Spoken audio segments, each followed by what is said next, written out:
Did you know that in Tudor England, some people could not afford to make their windows out of glass, so they made them out of bone? Hi, my name is Bose. I have an MA in Early Modern English History, and on this channel we talk about history you don't learn about in school. Today we're going to talk about the weird history of windows in Tudor England. One thing that most people do not realise about the Tudor era is that glass was incredibly expensive. As a result, most households could not afford glass for their windows, so many people had to find substitutes to glass. One common substitute was wooden window shutters, and these were even used on houses that did have windows because they would protect the house at night time from theft, the elements, and the heat of the house escaping, allowing the occupants to remain warmer, especially in winter.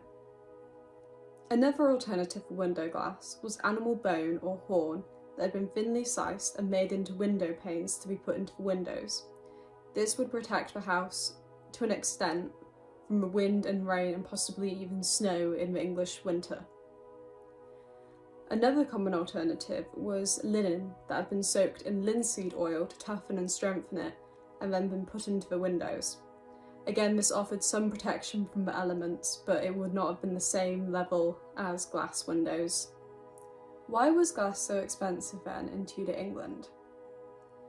Glassmaking had been around for over 4,000 years.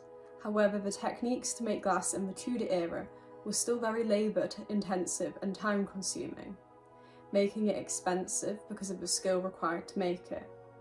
Because of the skill required to make glass, techniques were often passed down between the generations from father to son, uncles to nephews, meaning that localised areas of glassmaking grew in Europe. For example, Venice became known for making glass, and so did Turkey. As a result of these areas becoming known for glassmaking, it became more common for people in England to import glass from Venice or Turkey. Consequently, having window glass in your house in Tudor England became something of a status symbol of wealth because of the cost of importing the glass and buying the glass in the first place. Because glass was so expensive, it became common to cut glass into small pieces because it made it cheaper to produce and also easier to transport when importing. As a result, in the Tudor era, glass was often cut into small, diamond-shaped pieces. The pieces of glass were often put together in a crisscross fashion, making a lattice shape, and were often put into what became known as casement windows.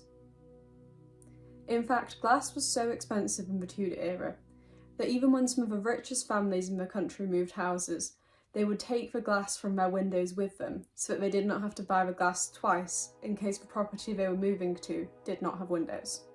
There is perhaps one person in Tudor England who became better known for their windows than anyone else, and that is Bess Hardwick.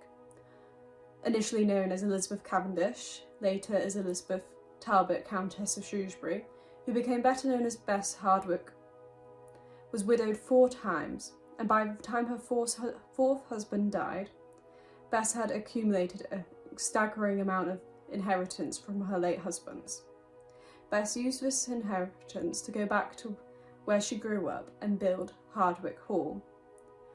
Hardwick Hall became famous because of its glass windows, which were a staggering feat of Tudor architecture and wealth in order to purchase so much glass for the windows.